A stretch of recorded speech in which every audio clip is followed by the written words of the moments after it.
여러분 안녕하십니까? 오늘은 12월 22일 목요일입니다.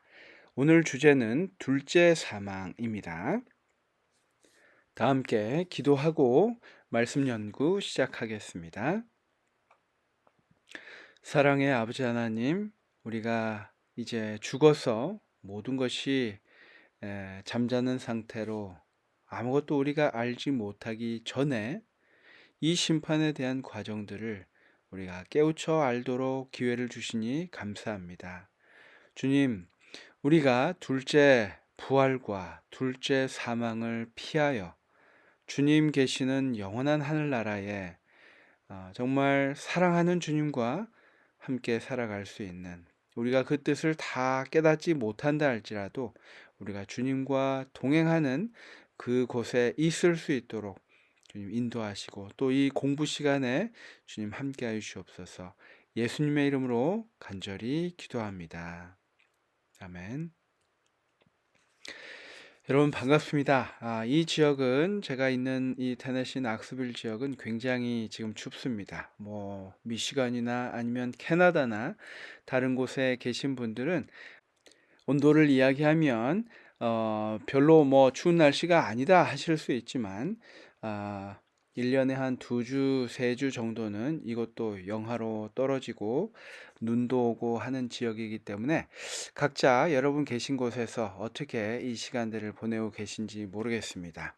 아무쪼록 오늘 말씀 연구를 통해서 우리가 다시 한번 마지막 때를 위한 준비가 되어지기를 바라면서 둘째 사망이라는 주제를 공부해 보겠습니다.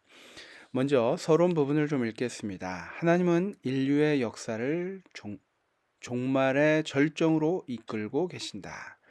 천년기가 끝나면 모든 낙인들은 무덤에서 일어나 최후의 형벌을 받게 될 것이다.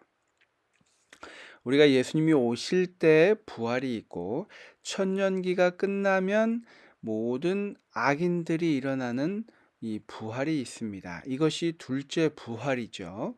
계시록 20장 5절, 11절, 15절에 나와 있는 말씀입니다.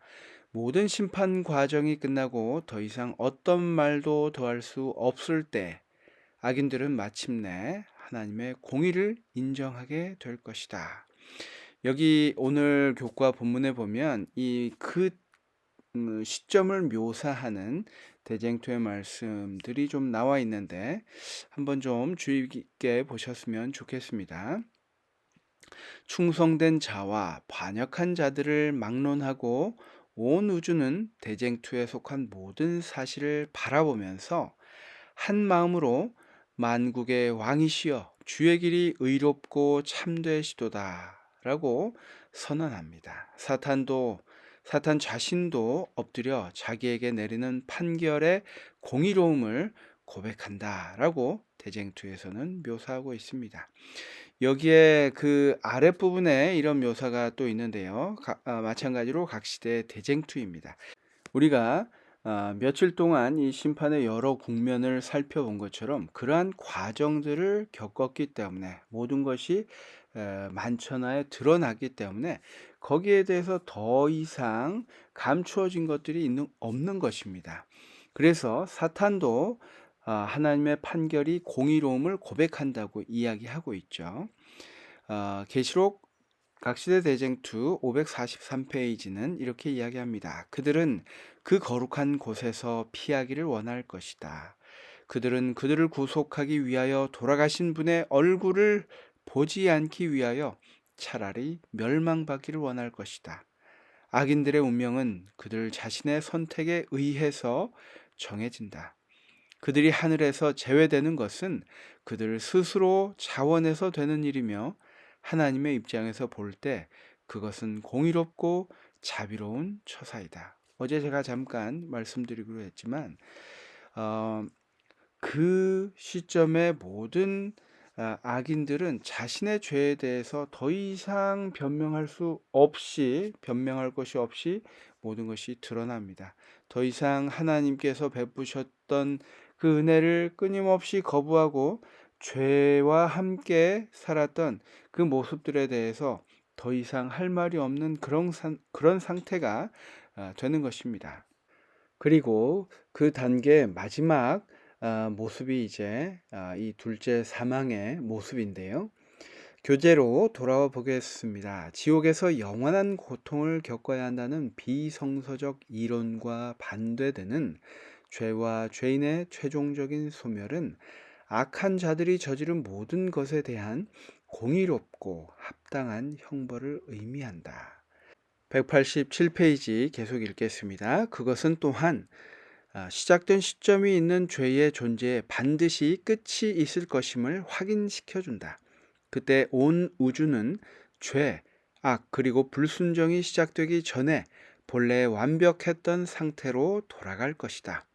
하나님을 찬양하라. 우리의 의로우신 재판장께서 의인에게는 불멸을, 악인에게는 영원한 멸망이라는 공의로운 판결을 내리실 것이다. 하나님께서는 악인에게는 악인에게 합당한 판결을 내리실 것입니다.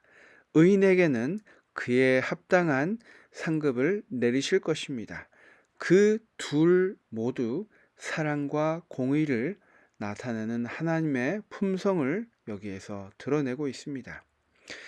이 과정을 통해서 둘째 사망을 통해서 이 지구는 모든 죄가 이제 사라지게 될 것이고 이 우주는 원래 하나님께서 의도하셨던 완벽한 상태로 돌아가게 될 것입니다. 그래서 이 둘째 사망은 또 중요한 의미가 있는 것입니다. 죄의 소멸, 사탄이 그동안 계속 보류되어 왔던 그래서 끊임없이 하나님은 공의롭지 않고 사랑의 하나님이 아니라고 거짓말을 하며 버텨왔던 그 모든 것들이 끝나는 시점이 바로 그것이기 때문입니다. 적용의 말씀을 한번 보겠습니다. 죄가 완전히 사라진 새하늘과 새 땅의 모습은 어떠할까요? 그 나라에 꼭 들어가기 위해 그대가 버려야 할 죄는 무엇이 있습니까? 하나님이 우리를 미워해서 우리에게 심판을 허락하시고 또 그 과정들을 겪게 하시는 것이 아니라 우리가 하나님을 선택하는 것이 아니라 우리가 지금 당장 내가 좋아하는 것, 내가 하나님보다 더 원하는 그것들, 그 죄악들에 전에 한번 설명드렸죠. 이렇게 이 죄가 도로의 아스팔트, 타르처럼 우리 몸속에 붙어 있습니다. 이것들을 떼내야 하는데 이 타르들이 붙어 있어서 이 죄로 인해서 내 마음과 내 몸에 붙어 있는 이 죄로 인해서 그 죄와 함께 멸망당하는 것이 이 심판이라는 것입니다. 우리가 그것들을 떼내기 위해서 예수님의 보혈과 또 예수님의 의의 옷이 필요한 것입니다. 인간에 대한 끊임없는 사랑을 베푸신 그 하나님의 사랑. 하지만 우리가 그 사랑에 어떻게 반응하는가는 그래서 중요한 것입니다. 그러한 관점에서 볼 때 하나님의 사랑을 알지 못하고 살아가고 있는 우리 주변에 또 가까운 자녀들이나 친지나 친구들이나 그들에게 우리가 하나님의 복음을 정말 깨닫게 하는 것이 얼마나 소중한지 다시 한번 우리가 생각해 볼 수 있습니다. 만약에 그것을 깨닫는다면 우리가 어떠한 방법으로라도 우리가 정말 희생하고 하나님의 사랑을 알 수 있게 할 수만 있다면 정말 우리가 그 기회를 잡아야 할 것입니다. 때로는 내가 포기해야 되고 내가 희생해야 되고 내가 더 베풀어야 되고 내가 참아야 할 수 있습니다. 하지만 그렇게 해서 하나님의 사랑을 그 상대방이 깨달을 수 있다면 지금 우리가 해야 되는 것입니다. 영감의 교훈입니다. 더욱 완전한 죽음.